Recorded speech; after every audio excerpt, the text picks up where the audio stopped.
Irmãos, eu estou aqui para gravar um vídeo, mas o Espírito Santo está me impelindo a colocar a palavra da pastora Helena Raquel no Gideões 2025. Eu assisti essa mensagem do começo ao fim. Eu quero te convidar a assistir essa mensagem do começo ao fim, principalmente quem é pregador do Evangelho. Irmão, todo cristão tem que ter acesso a essa mensagem, porque é uma mensagem de Deus para a igreja brasileira. Irmãos, de verdade, eu nunca acompanhei os Gideões, nunca fui de... Mas esse ano alguma coisa me atraiu para ficar ali prestando atenção, vendo o que está acontecendo, o que está sendo falado. É algo de Deus, irmão, é um mover de Deus. É a terceira pregação dos Gideões que eu vou colocar aqui no canal. Eu estou colocando aqui, irmão, porque é muito importante que você assista mesmo, tá bom? Eu estou vendo o Senhor se movimentar nisso. E é importante entender o que Deus está falando para a nação brasileira. Em um momento em que o Brasil está atravessando um momento muito difícil, na sua parte moral, na sua parte política, escândalos terríveis. Ao mesmo tempo vem essa enxurrada de mensagens onde Deus chama a igreja ao arrependimento. Onde Deus chama a igreja para voltar ao início de tudo, para voltar à palavra de Deus. Irmão, presta bem atenção nesse vídeo, tá? Você vai conferir agora a palavra com a pastora Helena Raquel, você vai assistir e no final você vai orar. E Deus vai começar a fazer algo muito tremendo nessa nação. Eu creio nisso. Deus está começando a fazer, Deus está emitindo um sinal muito forte. Deus está bradando dos céus. Desperta a igreja brasileira. Amém? Fica agora com a pregação em nome de Jesus. Salmos de número 119.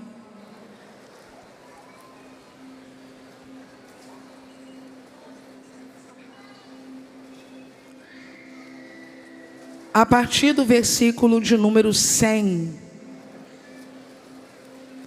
nos diz assim o texto sagrado: sou mais prudente do que os velhos, pois guardo os teus preceitos. Desviei os meus pés de todo o caminho mau para observar a tua palavra.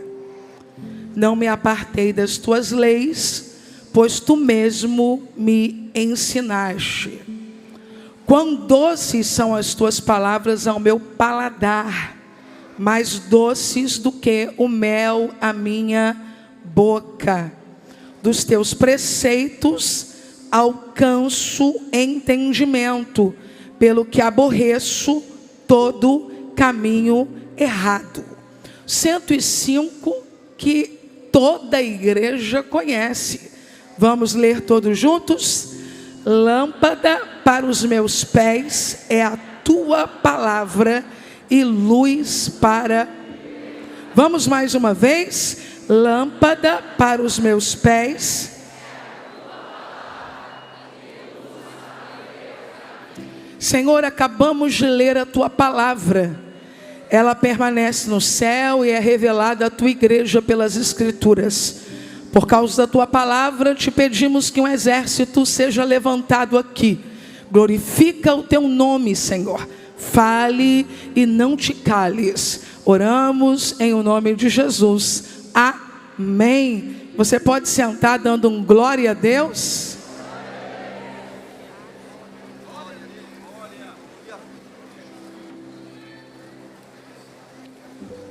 Querida igreja, eu quero fazer algumas considerações rápidas, já dentro do texto sagrado, obviamente. Mas antes, dizer que não contei para não me assustar, não me intimidar. Quantas mensagens os irmãos já ouviram? Do primeiro dia até aqui. Na nossa igreja Devip, quando tem essa enxurrada de palavra, né? Em um evento, em um dia inteiro de imersão bíblica, a gente diz assim, pastor Jonatas: arrume os pães no cesto, que está chegando mais pães para caber. E eu imagino que Camboriú está cheio da palavra de Deus. Então eu trouxe uma carta e vou lê-la numa cadência possível aos irmãos, para que os irmãos entendam e ouçam, sem muitas preocupações, ciente de que Deus hoje apenas está lacrando um pergaminho com um selo. E eu só vim trazer o selo. Li com a igreja o Salmo de número 119. Se puder me dar um pouquinho mais de grave aqui, eu vou agradecer. Porque o Salmo 119 é o salmo de exaltação a Deus por causa da sua palavra. Possivelmente Davi tenha composto este salmo. Eu não sei quantos irmãos aqui já leram o Salmo 119 completo. Todos já leram? É um amor, é um derramar tão profundo. E certa vez, examinando esse texto, por mais de 15 aulas com os meus alunos,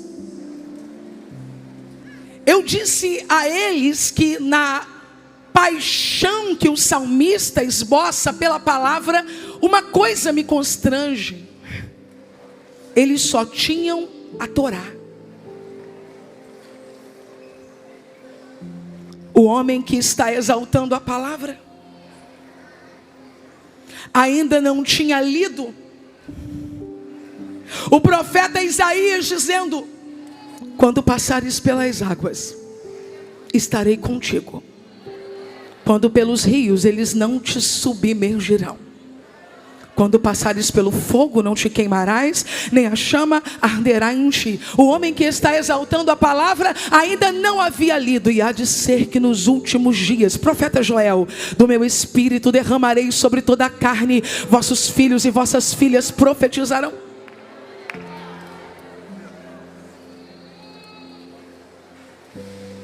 O homem que está apaixonado pela palavra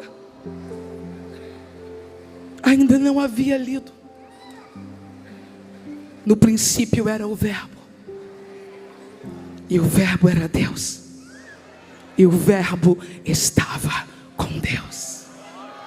O homem que exalta a palavra ainda não havia lido, e dando brado disse: está consumado. O homem que exalta a palavra no Salmo 119 ainda não havia acessado o texto que diz: e vi novos céus e nova terra, e Deus enxugará dos vossos olhos toda lágrima. Ele tem uma porção.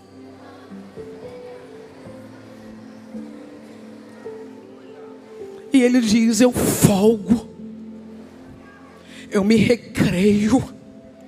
Isso aqui, eu amo, é o meu prazer. Ele tem 5 livros e diz: por causa da palavra, sou mais sábio do que os meus professores. Ele não lê uma carta paulina, mas ele diz: eu não ando no escuro como aqueles que tropeçam, eu tenho luz para o dia e para a noite. Ele não leu as aflições que os salvos passariam, mas ele já canta: foi bom eu ter sido afligido, porque assim aprendi os teus mandamentos. A valorização da Bíblia. Eu vou precisar só de um pouco de água, tá? Eu pedi aqui uma outra coisa que já me ajudou, mas agora só um pouquinho de água. A valorização da Bíblia. A valorização da Bíblia é algo tão profundo para o salmista, mesmo ele ainda não tendo este compêndio na mão. Quem está comigo, diga aleluia. Então nós vamos perceber que este amor que o salmista revela no Salmo 119, ele durante muitos anos foi cultivado como parte da cultura do povo escolhido. Israel, durante muito tempo, foi conhecido e reconhecido como o povo do livro. Por que o povo do livro? Por causa do apego à lei, do amor à lei, do desejo de observar a lei, de cumprir a lei. E isso não é religiosidade. Isso não é um afã do homem em querer trazer para si padrões éticos ou de moralidade. Não. Deus deu a lei a Moisés. Moisés deu a lei ao povo. E quando Moisés vai passar o bastão, quando o Senhor vai chamar Moisés à eternidade, o próprio Deus fala com Josué. Quem está comigo, diga amém. Não se aparte da tua boca o livro desta lei. Antes, medita nela de dia e de noite. Isso te fará prosperar e tu serás bem-sucedido. Josué mantém a lei, mantém o livro. Quando chegamos na era dos reis, Davi exalta o livro. Quando chegamos no filho de Davi, Salomão continua sendo um instrumento para o acréscimo do livro, para a construção do livro. Agora Israel não teria só a Torá, mas ao longo de uma construção, Israel teria a Taná, que é o nosso Antigo Testamento.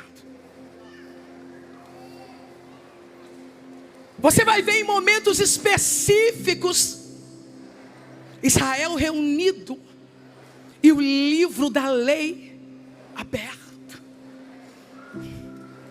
Você vai ver no templo de Salomão a valorização da lei e do livro.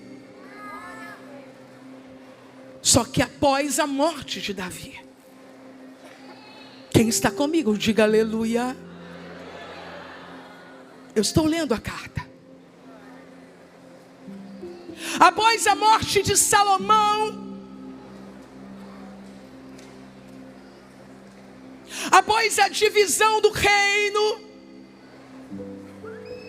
outros reis foram assumindo esta posição, e alguns deles não tiveram o mesmo apego, o mesmo amor que Davi. Pegue sua Bíblia agora e abra no segundo livro dos reis de Israel. Muito obrigada. Trouxe a Bíblia? Abra.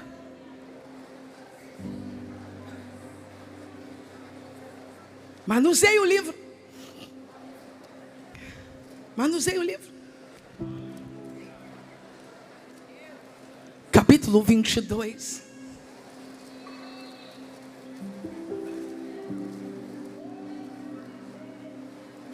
Aleluia.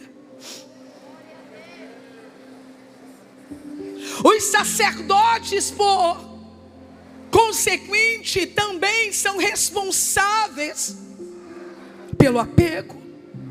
pelo amor, pela manutenção.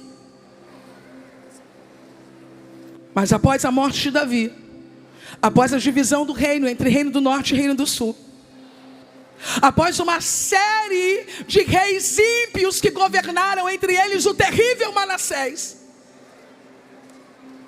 a idolatria invade Israel. A idolatria invade Judá. A idolatria invade Jerusalém. E no capítulo 22, onde você está, um novo rei começa a reinar. Qual o nome dele? Gente, mas esse povo é bom de Bíblia demais. Qual o nome dele? Josias começou a reinar com 8 anos de idade. É claro que ele tem tutor, é claro que ele tem conselheiro, é claro que ele tem alguém que o conduz. Josias começa a reinar com 8 anos de idade. E por 18 anos, quantos anos? Quantos? Ele faz muita coisa importante em Jerusalém. Remove estátuas de idolatria. Chama o povo para adoração. Quebra falsos ídolos.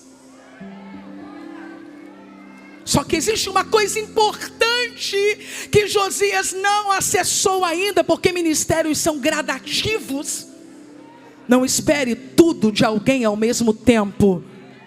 Me ajude a pregar. Diga para alguém assim: paciência, eu estou crescendo. Tens condição de dizer isso para alguém? Paciência, eu estou crescendo. Não estamos prontos. Mas com 26 anos de idade, quantos anos? Quantos anos? Ele se levanta para fazer uma reforma no templo. Sabe há quanto tempo o templo não era reformado? O templo não era reformado desde o reinado de Joás, em 813 a.C. O último rei considerado como homem de Deus, Ezequias, já havia morrido há 65 anos. Então a casa de Deus estava abandonada a governos ímpios há 65 anos. 65 anos que não tem um homem como Davi dizendo: ó Senhor, como eu amo a tua lei. 65 anos que não tem alguém como Davi dizendo: lâmpada para os meus pés é a tua palavra e luz para os meus caminhos. 65 anos que não tem alguém dizendo: escondi a tua palavra no meu coração para eu não pecar contra ti. 65 anos. E então Josias se levanta, chama o secretário pessoal dele, Safã, e diz: Safã, vá ao templo. Você precisa ter um encontro com o sacerdote Hilquias. Fala para Hilquias pegar o dinheiro que o povo tem trazido como oferta ao templo, entregar na mão dos trabalhadores para que seja feita uma reforma no templo. Pastores amam reformas. O povo estava ofertando. O movimento de desejo da restauração do templo que veio de Josias estava tomando o povo. E de acordo com a narrativa do segundo livro das Crônicas, capítulo 34, versículo 14, quando o sacerdote Hilquias, qual é o nome do sacerdote? Qual é o nome do sacerdote? Pastorzão, você que está com a gente, o senhor que está com a gente na sala da sua casa agora assistindo os Gideões Missionários da Última Hora, eu quero dar graças a Deus pela sua vida. Quantos pastores no Brasil e no mundo não podem vir, mas estão ligados, ouvindo, recebendo e entendendo que Deus está emitindo cartas desse altar.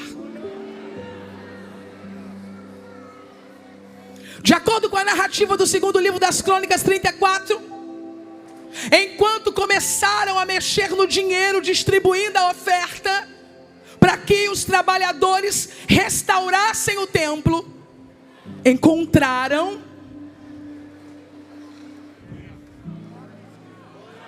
o livro da lei que o Senhor havia dado a Moisés. Há quantos anos não havia uma reforma no templo? Diga bem alto: 65 anos. Há quantos anos não havia uma reforma no templo? 65 anos sem reforma. Quando Deus levanta Josias, Josias começa a trabalhar, e de repente Josias olha para o templo, ele sente o desejo de restaurar o templo, manda o secretário dele procurar o sacerdote, diz para o sacerdote: pegue o dinheiro que o povo tem trazido e entregue na mão dos trabalhadores para reformar o templo. E quando o sacerdote da casa pega o dinheiro, tira da mesa dele, tira da mão dele e coloca na mão dos trabalhadores para consertar o templo, para melhorar o templo, a Bíblia diz que enquanto o dinheiro é repartido, eu não sei aonde, já deu limpeza em casa. De repente, quando alguém puxa alguma coisa, eu imagino: achei o livro da Torá, a lei do Senhor que estava perdida dentro da casa do Senhor. Eu tenho uma palavra para entregar no último culto do 40º Congresso dos Gideões Missionários da Última Hora, e eu vou entregar. Estamos perdendo a Bíblia dentro do templo, mas o Espírito da profecia de Cristo me diz esta noite: vocês vão achá-la outra vez.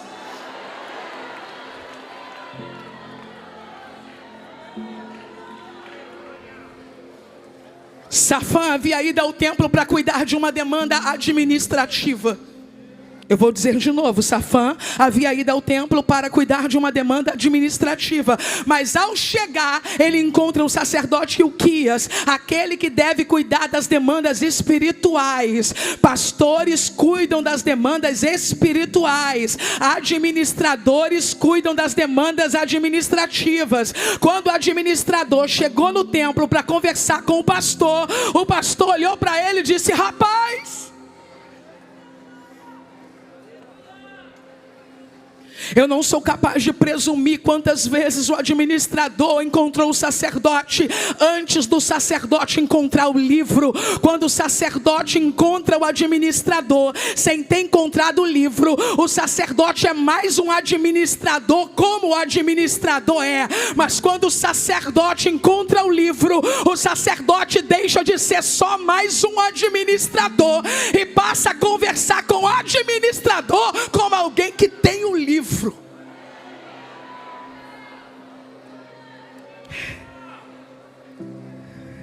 O trabalho do administrador foi imprescindível para que o livro fosse encontrado.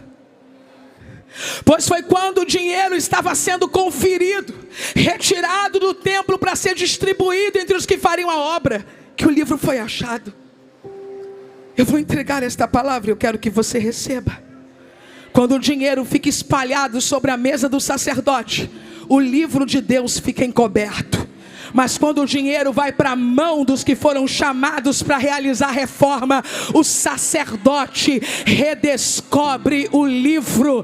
Que Deus coloque o dinheiro da igreja na mão de quem vai fazer a obra, para que o sacerdote redescubra o livro. Só que existe uma questão importante, e eu preciso falar. Muitos de nós acreditamos que só quando há muito dinheiro que o livro se perde. Não. Moedas também podem tapar o livro.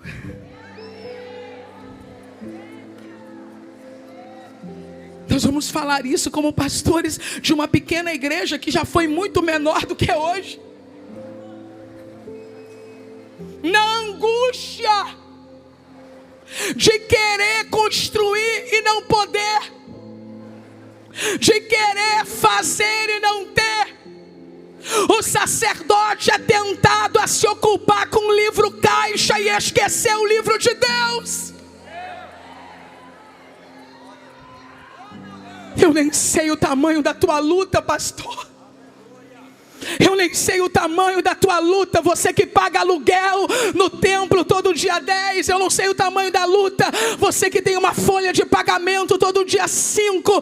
Eu não sei o tamanho da luta. Você você que olha para a necessidade dos missionários que você enviou, mas eu tenho uma mensagem de Deus para te entregar. Seja corajoso, entregue o livro caixa ao administrador e pegue de novo o livro da lei.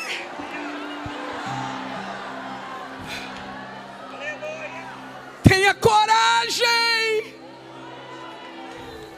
Tenha coragem de voltar a pregar sem a preocupação com aqueles que vão dizimar ou não. Tenha coragem de voltar a pregar sem a pressão se vai entrar ou não. Tenha coragem de voltar a pregar sem o medo se vai sobrar ou não. Quando as moedas vão para a mão dos trabalhadores e o livro vem para a mão do sacerdote, o avivamento começa.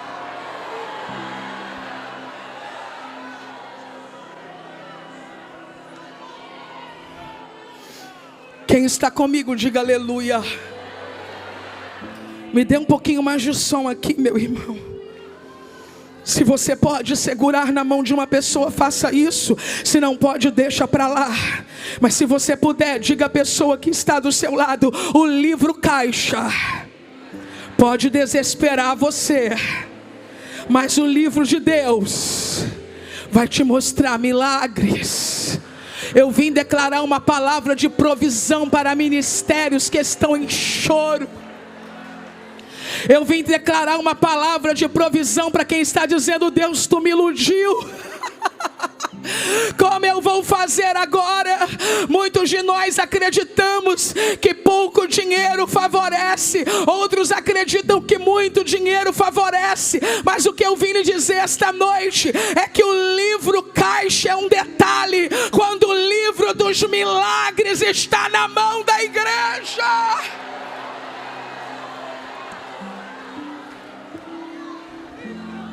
Safã, tu não sabes o que aconteceu. Muito obrigado, irmão do som, ficou ótimo. Safã, tu não sabes o que aconteceu. Começamos a dividir aqui a oferta missionária, o valor da assistência social, o pagamento dos trabalhadores, o dinheiro do pintor. E do nada, Safã, quando começamos a dividir sem a preocupação, achamos o livro da lei. Safã diz: eu tenho que contar isso para o rei. Safã vai até o rei Josias. Rei, acharam o livro no templo. No 3 você vai gritar bem alto isso comigo, podemos? Acharam um livro no templo? Vamos lá? 1, 2, 3. 1, 2, 3.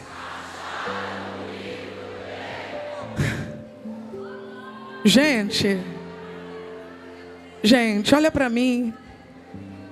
Mas como perde o livro no culto? Como perde a Bíblia na igreja? Como o pregador perde a Bíblia? Como o pastor perde a Bíblia? Como o crente perde a Bíblia? Como a igreja perde a Bíblia? Posso responder? Perdemos o livro no templo quando sufocamos o culto com 1000 apresentações e roubamos o tempo da exposição bíblica. Perdemos o livro no templo quando preferimos um pregador famoso do que um pregador bíblico. Perdemos o livro no templo quando falamos mais do tema dinheiro do que doutrinas fundamentais. Perdemos o livro no templo quando abrimos mãos das escolas bíblicas, escolas de obreiros, simpósios, e migramos para encontros almáticos, cheios de chororô infundados, com gente miando no chão feito bebê e gato. Perdemos a Bíblia no templo quando investimos na estética e não no aperfeiçoamento. Perdemos a Bíblia no templo quando gastamos para mostrar uma conferência cheia de pirotecnia, mas não mantemos um jovem obreiro em um seminário teológico. Aí perdemos a Bíblia no templo.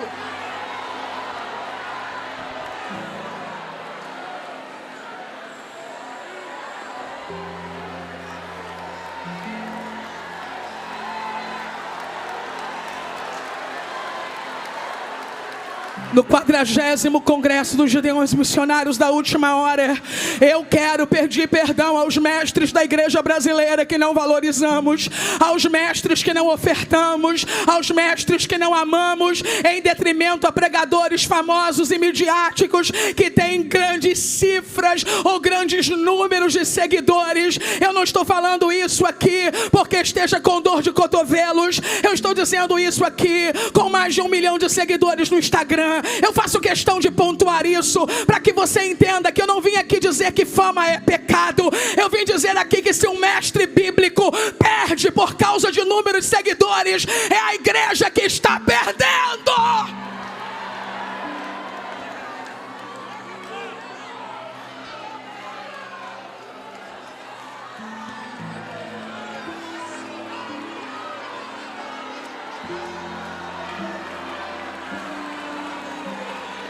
Famosos fazem copia e cola e vendem milhões de livros. Mestres bíblicos se debruçam noites e madrugadas e nós achamos caro investir R$79.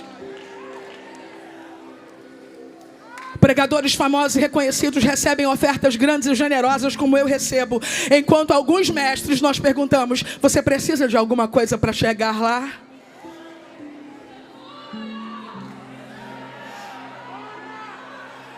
Desanimamos mestres que voltaram para os balcões, foram trabalhar em açougues de novo. Desanimamos mestres que desistiram dos seminários para alimentar seus filhos e famílias. Nós matamos os mestres quando só valorizamos os movimentos passageiros e instantâneos em detrimento à palavra pregada no poder do Espírito Santo. Que no 40º Congresso de Gideões Missionários da Última Hora, a igreja se levante para achar o livro perdido no templo.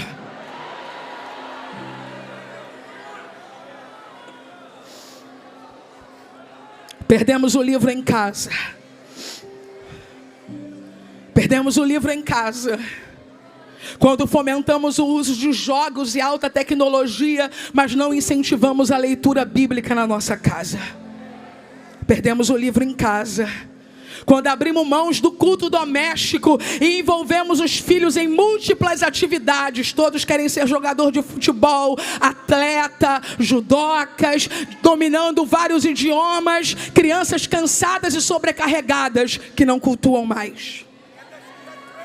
Perdemos o livro na vida quando deixamos fechado durante horas e dias.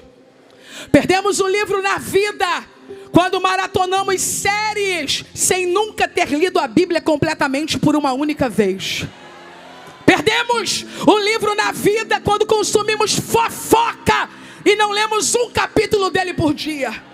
Perdemos o livro na vida quando somos aconselhados por influenciadores digitais, mas não conhecemos os conselhos de Deus contidos nele. Perdemos o livro na vida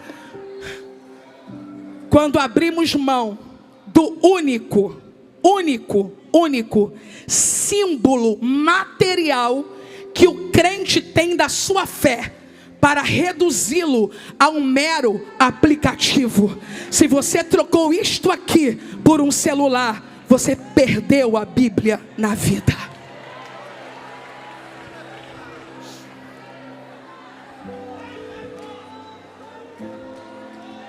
Josias, eles estavam fazendo culto sem o livro, acredita? Josias, eles estavam ensinando no templo sem o livro. Mas quando começaram a organizar o templo, para entregar o dinheiro para começar a reforma, encontraram o livro. Vou ler para o senhor o que está escrito no livro. Josias, posso? Eu estou no 2º livro das Crônicas, capítulo 22. Possivelmente, a parte lida tenha sido Deuteronômio. Possivelmente. O livro onde a idolatria é condenada e as pragas são prometidas. Ele já havia começado a banir a idolatria, Josias, mas agora era o livro que estava falando e não mais a sua experiência pessoal, sua vivência ou sua tradição familiar. Nós não podemos passar a vida promovendo coisas empiricamente a partir da nossa experiência sem consultarmos o livro. Não é porque está dando certo que vamos à frente. Quando o rei Josias ouve o que estava escrito no livro, a Bíblia diz que ele rasgou as suas vestes. E ele disse: procurem alguém, consultem ao Senhor. Uma comitiva com o pessoal da administração e o sacerdote foram até o bairro Novo de Jerusalém, na parte baixa da cidade. Vai descer secretário, vai descer administrador, vai descer sacerdote para procurar a irmã Hulda. Eu vou repetir. Quando o livro for recuperado, vai descer secretário, vai descer administrador, vai descer pastor, que esqueceu que quando foi ungido andava com a boca no pó nos círculos de oração, mas agora faz piada de profeta e de língua estranha. Vai descer pregador, que quando usava o paletó de uma listra só, tomava cafezinho na casa da irmã Hulda, mas agora pensa que é teólogo por causa de 4 meses de curso online e anda criticando os mistérios de Deus. Mas quando o livro foi encontrado, vais descer para a cidade baixa de Jerusalém para procurar a irmã Hulda. E aqui eu estou falando para os profetas: aguenta firme, suporta mais um pouco essa brincadeira, esse falatório, essa baboseira, esse escárnio, esse roda-roda que eles andam fingindo por aí, que faz parte da nossa cultura, para tentar depois nos sujar, nos manchar. Aqui roda sim, mas roda no poder, roda na unção. Deixa os reformados zombarem, porque quando o livro foi encontrado,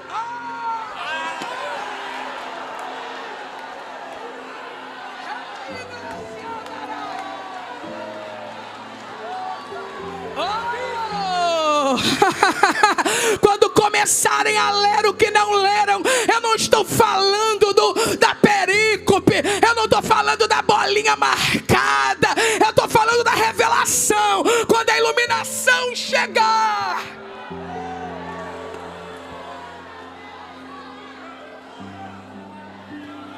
deixa os reformados debochados debocharem, porque nem todo reformado é debochado, né?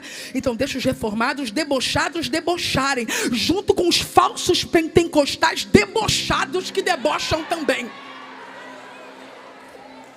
Irmã Hulda, vai chegar a sua vez. A irmã Hulda é a esposa de um obreiro. Nem tenta entender, isso é língua de assembleiano. Quando os gideões sobem os rios, aí eles ficam loucos. Tem uma parte aqui que eu ministrei da vez passada: temos que ensinar essa geração a cantar em línguas. Eles pensaram que era literal, que ia ser um ensaio para falar em mistério. Não entendem. Então, igualzinho Nicodemos, como é que eu faço? Volto para a barriga? Não, meu. Irmã Hulda é esposa de um obreiro que cuida das roupas sagradas do templo. E quando Josias viu a coisa feia, pediu para consultarem a voz profética. E a voz profética escolhida para ser consultada foi de um casal que guardava as vestes do templo e fazia a reforma das vestes. É claro que isso não quer dizer nada. Eu nem vou fazer essa aplicação, senão posso ser chamada de legalista, de tola. Mas por acaso perderam um livro, acharam um livro e foram procurar logo o casal que guarda as vestes sagradas. Deixa eu lhe dizer que ela é contemporânea de Jeremias, mas desta vez não é Jeremias quem Deus vai usar. Ela é contemporânea de Sofonias, mas desta vez não é Sofonias a quem Deus vai usar. Uda, guarda roupa, lava roupa, passa roupa, ajeita roupa, costura roupa. Estão dizendo que é exagero, que não precisa, mas quem disse que o sacerdote se veste com veste sacerdotal não foi Moisés, não foi Josué, foi o próprio Deus. Foi o próprio Deus que disse: coloca roupa, coloca um calção de linho embaixo, para de fazer vergonha. Só quer pregar para mulher, só quer pregar para moda feminina. Esqueces que tu és sacerdote. Perto de rasgar essa roupa no meio, vá se vestir com as vestes sacerdotais.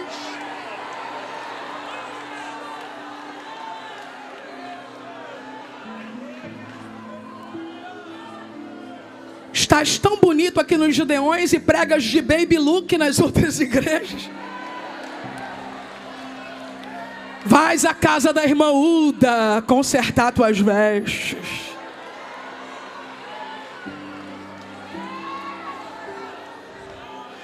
Desceram à casa da profetisa.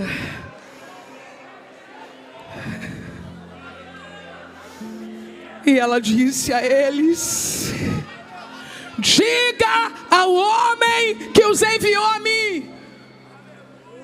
Vai haver punição. Quem é o homem? Josias. Quem é o homem? Josias. Vai haver punição. Mas diga algo a mais a ele. Quem está comigo, diga aleluia. Como ele se humilhou, como ele rasgou as vestes, como ele chorou. Enquanto ele viver, esse mal não se cumprirá e ele será sepultado em paz. Pegue a sua Bíblia agora, levante o mais alto que você puder e grite: o livro foi recuperado. E a festa de Deus começou. O livro estava de volta ao lugar. Josias fez um pacto com Deus. A Páscoa foi celebrada de acordo com a palavra do Senhor, transmitida a Moisés. Tudo fluiu. Tudo fluiu. Segundo o livro dos Reis, capítulo 23, versículo 2. Ouça isso aqui. Em seguida o rei subiu ao templo do Senhor, acompanhado por todos os homens de Judá, todo o povo de Jerusalém, os sacerdotes, os profetas, todo o povo, do mais simples ao mais importante. Para todos o rei leu em alta voz todas as palavras do livro da aliança que havia sido encontrado no templo do Senhor. Vale dizer glória a Deus no 3, 1, 2, 3.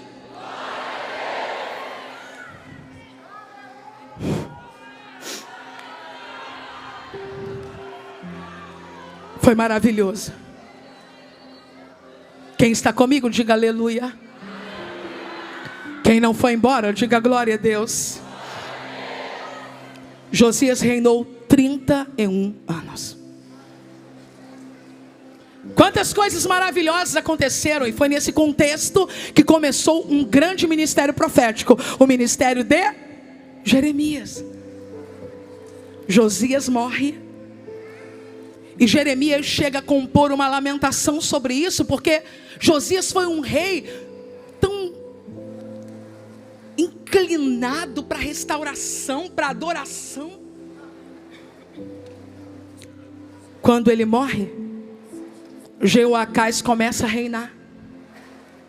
Mas 3 meses depois, seu irmão Jeoaquim assumiu o trono por exigência de Faraó Neco. Para você não esquecer mais esta mensagem, diga bem alto no 3, Jeoaquim. Vamos lá? 1, 2, 3. Agora você vai dizer assim: Josias morreu, Jeremias seguiu, Jeoaquim governou.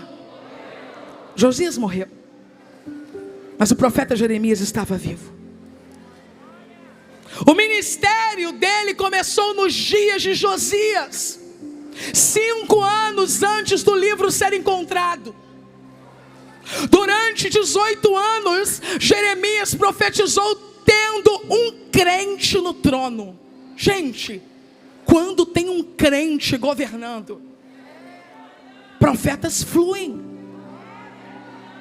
Eu não posso nem contar para vocês até que horas o pastor Zilmar me deu, eu não posso contar. Vocês não têm noção, vocês vão até desmaiar, então eu vou ficar quietinha. Porque quando tem um profeta na administração, desculpe, quando tem um rei crente, quando tem alguém administrando, um líder, não é rei de coroa não, gente, tá? Um líder crente, os profetas fluem. Jeremias fluiu durante 18 anos. Só que o ministério de Jeremias duraria quantos anos? 41. Seria necessário por 23 anos continuar profetizando, mesmo sem apoio algum. Faz cerca de 4 anos e meio que Josias morreu, quando nós chegamos agora em Jeremias 36. Abra sua Bíblia aí.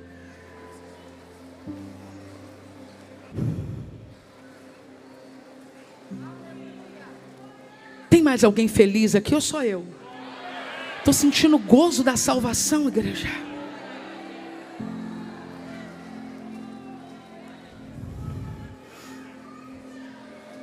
Quatro anos que Josias morreu.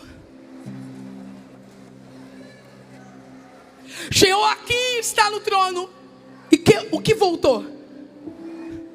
A idolatria. Capítulo 36 do livro do profeta Jeremias. Aos meus amigos, colegas, irmãos pregadores, eu quero dizer que ele faz parte de um conjunto de 3 capítulos com um tema comum: o sofrimento e a perseguição de um profeta do Senhor.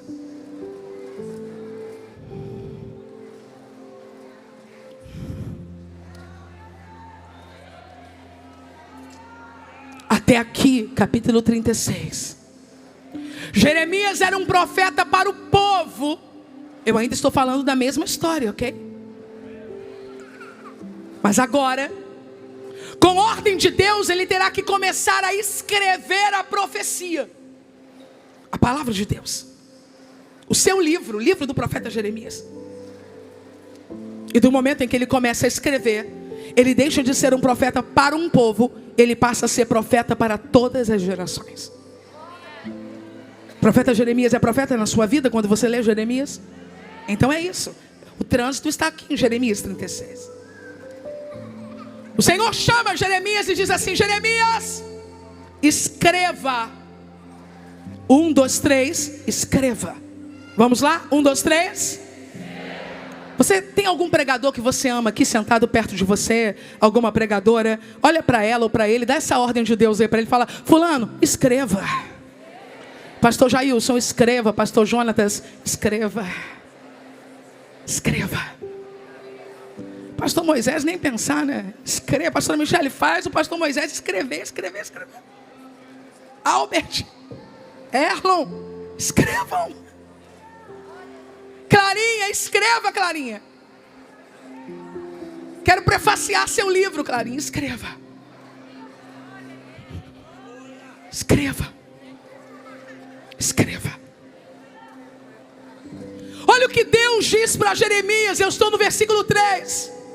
Quem sabe quando o povo souber o que está por vir, quando eles lerem o livro, eles não se arrependam. Então Jeremias chamou Baruque. Jeremias ditava, Baruque escrevia. Jeremias ditava, Baruque escrevia. Jeremias estava preso, mas segundo a história, não era literalmente preso. Não, ele estava impedido por algo que nós não conhecemos. Alguém aqui já se sentiu preso? Eu já. E é nessa hora que o Espírito diz assim: escreva, escreva, escreva. Aí você diz: eu estou preso. Ele diz: chama Baruque, envolve pessoas no teu projeto. O que eu tenho com você vai movimentar a tua casa. O que eu tenho com você vai movimentar a tua igreja. O que eu tenho com você vai oportunizar pessoas. O que eu tenho com você vai dar trabalho a pessoas no teu ministério. Escreva. Quando Jeremias termina de passar para Baruque a mensagem e escrever, Jeremias olha para Baruque e diz: Baruque, faz um favor para mim. Leva esse livro para o templo e lê. Pergunta para mim assim: qual templo? Tá bom? 1, 2, 3. Aquele que alguns anos atrás havia perdido o livro e recuperado o livro, mas pelo jeito havia perdido contato com o livro novamente. Agora não é a Torá, agora é o livro de Jeremias, que mais tarde fará parte da Taná do nosso Antigo Testamento. O templo estava cheio de pessoas que vieram de outras cidades, porque proclamaram um jejum. Então Jeremias disse: é a hora, leia o livro lá, porque se é jejum, é tempo de quebrantamento. Baruque pegou o livro e foi caminhando para o templo. Cidade lotada, templo lotado, jejum. Baruque levanta a voz em um lugar estratégico e começa a ler as palavras de Jeremias. Começa a ler a palavra de Deus. Começa a ler o livro.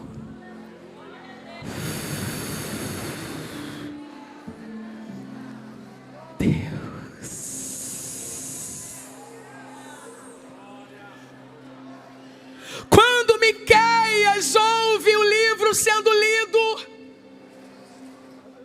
e a gravidade do que Baruque está lendo em nome de Deus, ele entra numa sala de reunião, aonde alguns líderes estão para contar o que está acontecendo. Pausa aqui. Essas salas já existiam nesses dias. Salas benditas, pastor Gilmar. Cheguei ali, me chamaram para fazer uma chamadinha de vídeo. Eu entrei numa sala que já estava a cantora Larissa Preciosa, o Paulo, já estava a mãe da Aninha, tinha café, tinha bolo. Crente é uma maravilha, pastor. Só que daqui a pouco o que nós fizemos? Todos nós saímos. Vamos para o culto. Salinha é para passar, não é para ficar não. Aí cheguei, pastor Gilvan aqui ministrando. Eu percebi que eu podia, perturbar passando. Então vou ali. Vou até o banheiro. Me levaram. Aí a bênção estava dobrada. Eu comi até banana, pastor Zumar, para me dar potássio. Daqui a pouco eu disse para sua filha querida e para o seu genro: eu vou para o culto, porque está na hora da oferta, eu preciso ofertar.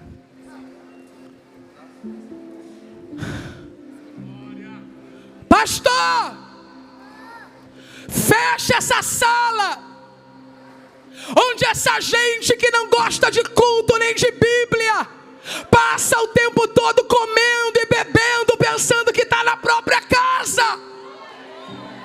Avisa essa gente que na hora do culto é hora de cultuar. Sala é para quem está chegando, é para quem está saindo, é para quem está pausando, é para quem está tomando um chá, comendo um biscoito. Não é para banda desviada ficar lá sentada até a hora do seu artista cantar e depois voltar para comer outra vez, desprezando o sagrado e o altar. Tem fome? Coma em casa.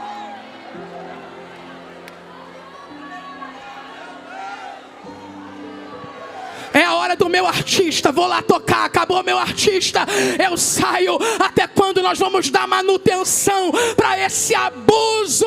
Altar é santo, igreja é santa. Lá no show da prefeitura você pode fazer isso.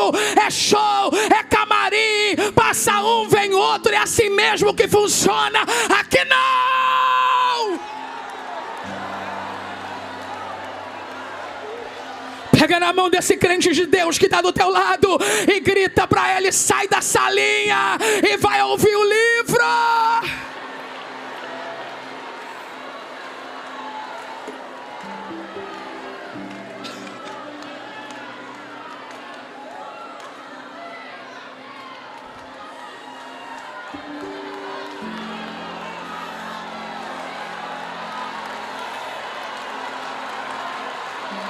Para de brincar com o sagrado, desprezar o que é santo, ofertante, dizimista, colocando pão, colocando café, colocando comida, porque a igreja é generosa e abençoadora, mas não é para virar a sala de estar 1 hora, 2 horas. Tenha temor, temor, temor, temor, temor.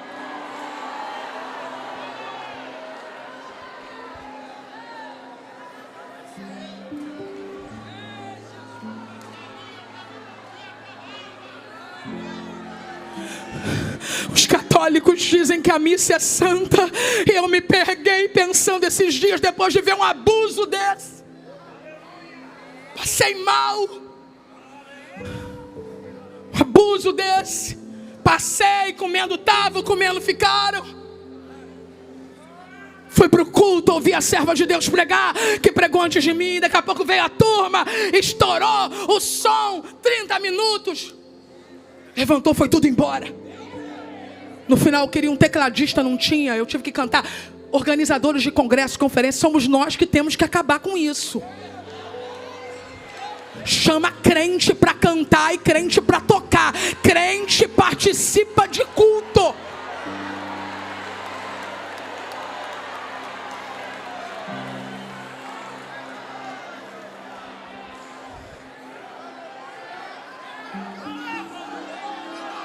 Pastor, é sua hora de ir para o palco. É às 20 horas. Meu irmão, fala comigo com língua de crente. Fala comigo com língua de crente. Se eu estiver lá no show da cidade, no evento da cidade, aí é palco, mas no culto. Minha hora de ir para o palco. Que hora vai começar o culto? Pergunta para o crente que está lá. Que horas vai começar o culto? Está na hora de recuperar o sagrado na igreja. Que horas vai começar o culto?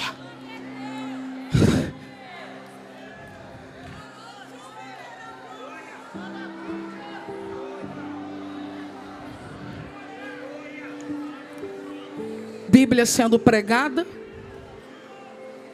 sumiu todo mundo. No final não tinha ninguém para tocar. Eu ainda falei para ele, mas ainda cantei, tive que cantar. Eu vi as irmãs numa luta, contrataram 2 bandas para no final não ter uma. Concluímos o culto e eu disse: Senhor, isso afronta a tua santidade. Não tens tempo para fazer, não aceite. Aí vai lá o Miqueias na salinha. Fala com a turma da salinha. Ó, está acontecendo um movimento ali. Os líderes dizem: chama Baraque aqui. Baraque, leia para a gente. Meu irmão, tu acha que um profeta que já profetizou no templo, na porta, na rua, vai ter medo de profetizar na salinha?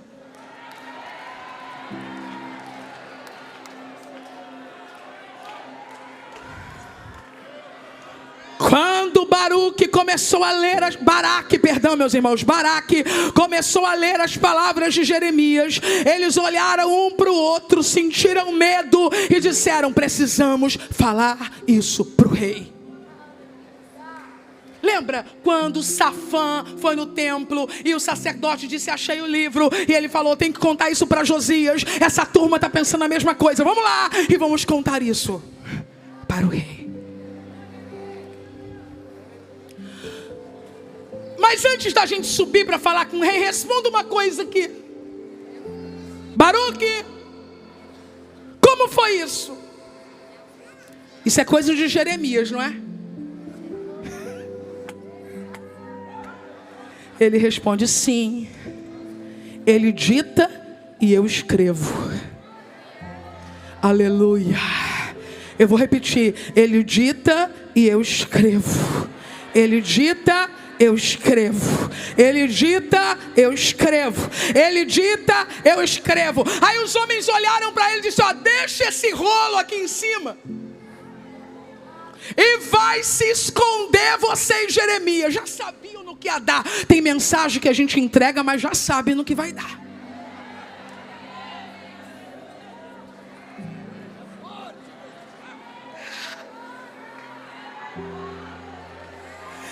Aleluia!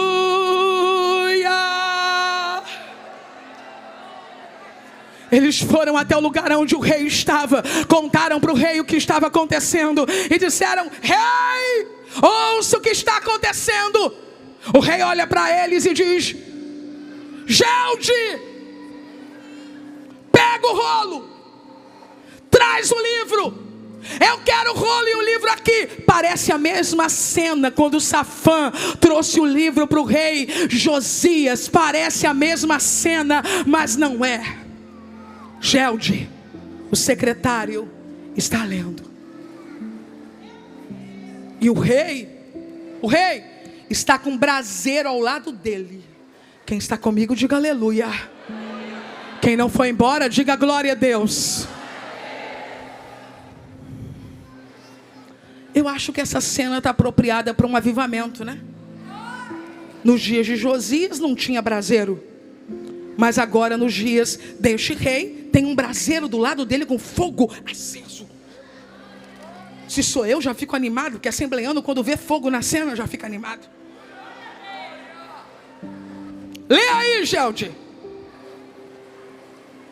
O texto diz assim: quem está comigo, diga aleluia. Você me ajuda aqui, Graciele?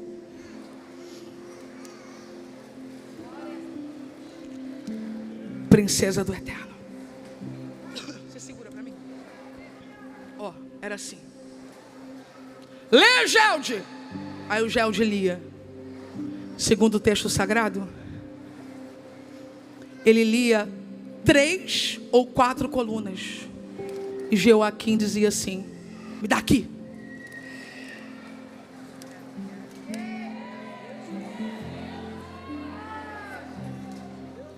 Jogava no braseiro. Gelde olhando para ele: continua lendo. Lia mais 2 ou 3 colunas. Ele tomava da mão dele. Quando Josias descobriu que o livro tinha sido achado e ouviu, rasgou as roupas. Eliaquim prefere rasgar o livro do que rasgar a vida.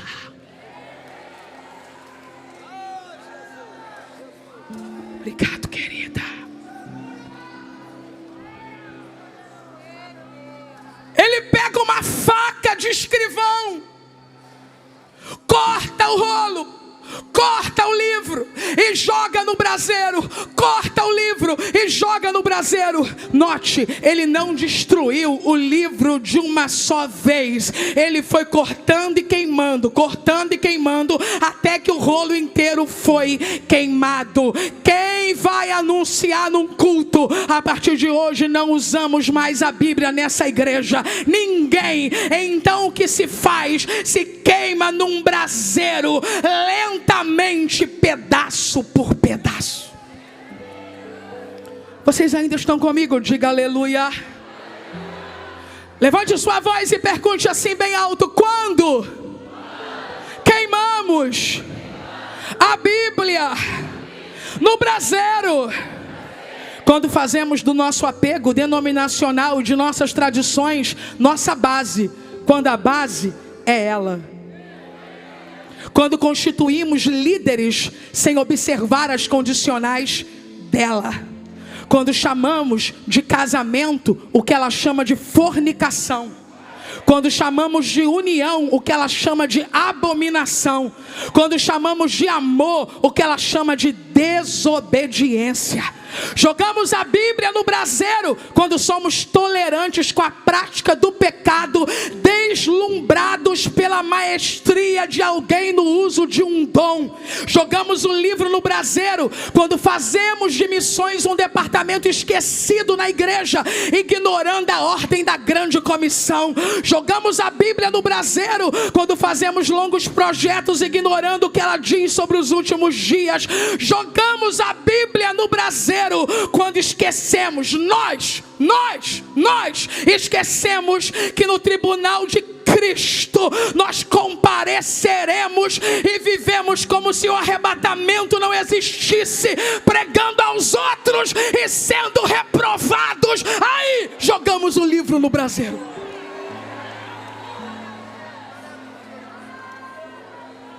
Tem um tecladista que vai me ajudar, não tem? Vem aqui, Clarinha.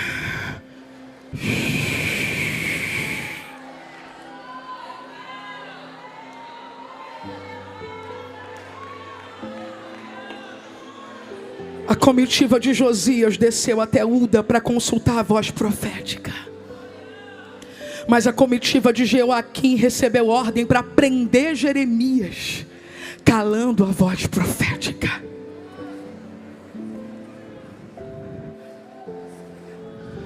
Não somos perfeitos. Não somos perfeitos. Mas como reagimos diante do confronto da verdade que o livro grita, revela? Mandamos cortar? Até quando vamos cortar os pregadores que falam o que nós não queremos ouvir?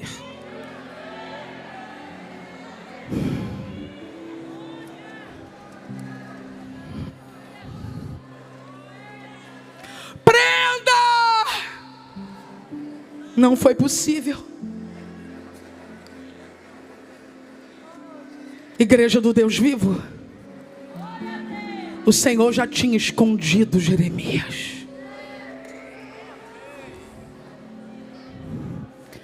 Ele tem fogo para queimar e por isso queimou. Quem está comigo, diga aleluia. Quem não foi embora, diga glória a Deus. Mas não adiantou queimar. Eu estou concluindo. Deus olhou para Jeremias e disse: pegue outro rolo e escreva de novo.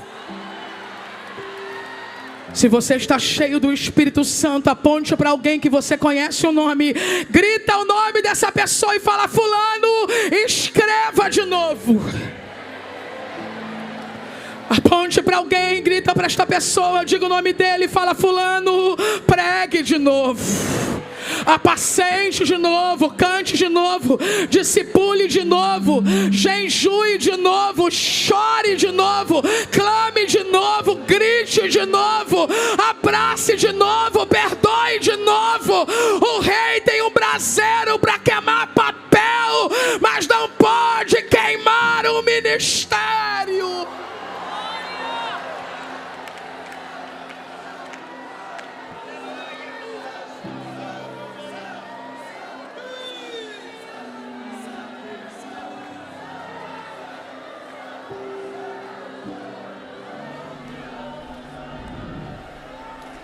Josias não veria o castigo nos seus dias, mas Joaquim seria castigado com seus filhos e seus conselheiros. Jeremias escreveu tudo novamente e ainda foi acrescentando mais, porque ainda havia cerca de 17 anos de profecias após isso. Aproveite que você já está ficando de pé e diga para alguém que tem muita coisa boa para acontecer ainda.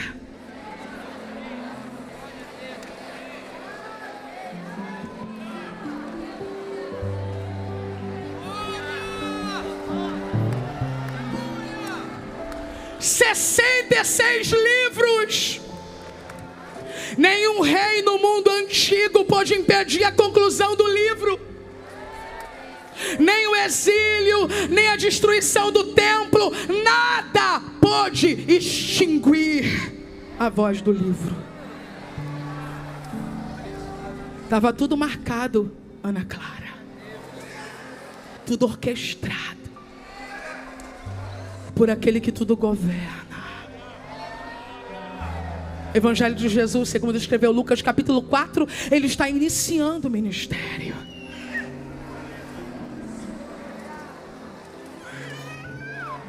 Versículo de número 18. Chegando a Nazaré, onde fora criado, entrou num dia de sábado, segundo o seu costume, na sinagoga.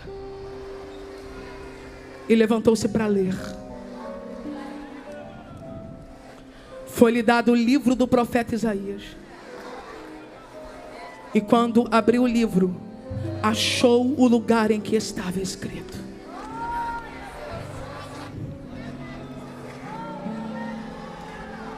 não adianta cortar, queimar, perseguir, destruir. O Espírito do Senhor está sobre mim, pois que me ungiu para evangelizar os pobres, enviou-me a curar os contritos de coração, a proclamar liberdade aos cativos e restauração da vista aos cegos, a pôr em liberdade os oprimidos, a anunciar o ano aceitável do Senhor. E cerrando o livro, tornou-o a dar ao ministro, assentou-se, e os olhos de todos na sinagoga estavam fitos nele. Então ele começou a dizer: hoje se cumpriu esta escritura em vossos ouvidos. Cadê a sua Bíblia? Levante a sua Bíblia o mais alto que você puder e diga: o livro é dele. O livro é dele. O livro é dele. Eles tinham a Torá, depois a Taná, mas hoje temos o livro completo, 66 livros. A guerra contra o livro e contra os anunciadores do livro não terminou. O livro continua sendo combatido e perseguido duramente. Coreia do Norte, Afeganistão, Paquistão, Eritreia, Iêmen, Irã, Arábia Saudita, Maldivas, China, Vietnã, Uzbequistão, Turcomenistão, Turquia, Catar, Tajiquistão, Cazaquistão, Butão e Omã são os países que entregam a lista mundial de perseguição, onde as medidas restritivas de circulação da Bíblia são as maiores. E nós no Brasil, o que faremos com o livro? Perderemos? Queimaremos? Ou seguraremos firmemente ele?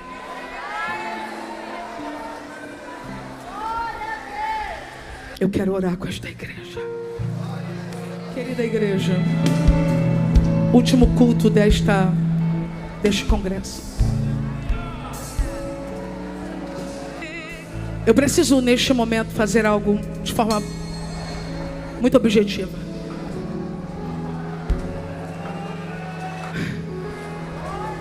Eu imagino quantos apelos tivemos em todos esses dias, quantas decisões diversas sobre várias coisas diferentes. Eu preciso ser fiel ao que Deus quer que eu faça. A última noite desse congresso é uma noite de comissionamento. Eu vou fazer um apelo para os crentes.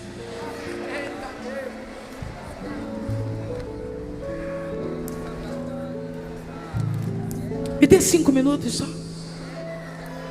Eu vou fazer um apelo para os crentes. Palavras de Paulo a Timóteo e a nós.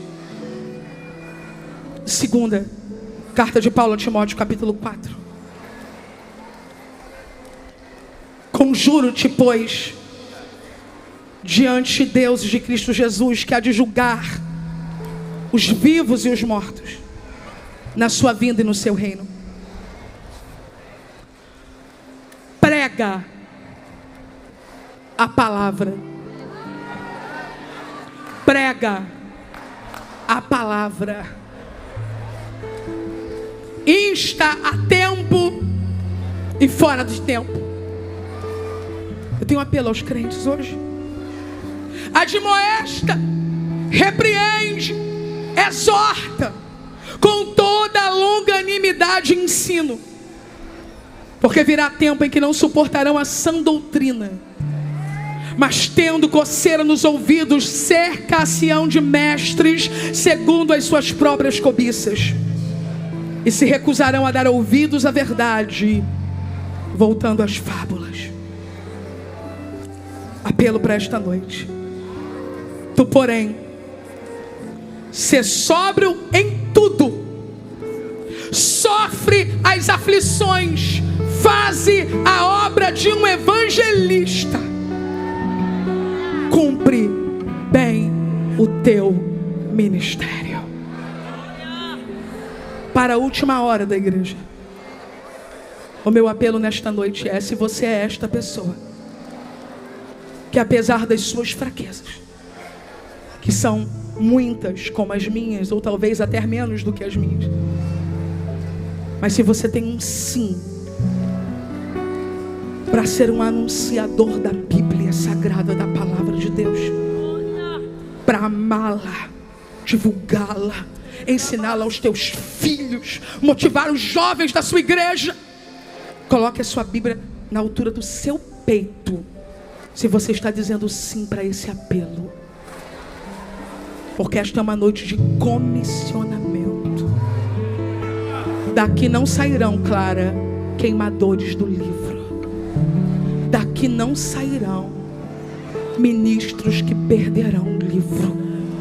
Desta noite sairão aqueles a quem Paulo disse a Timóteo: pregue a palavra. Senhor, eu levanto a minha voz agora com esta igreja santa que te ama, Senhor.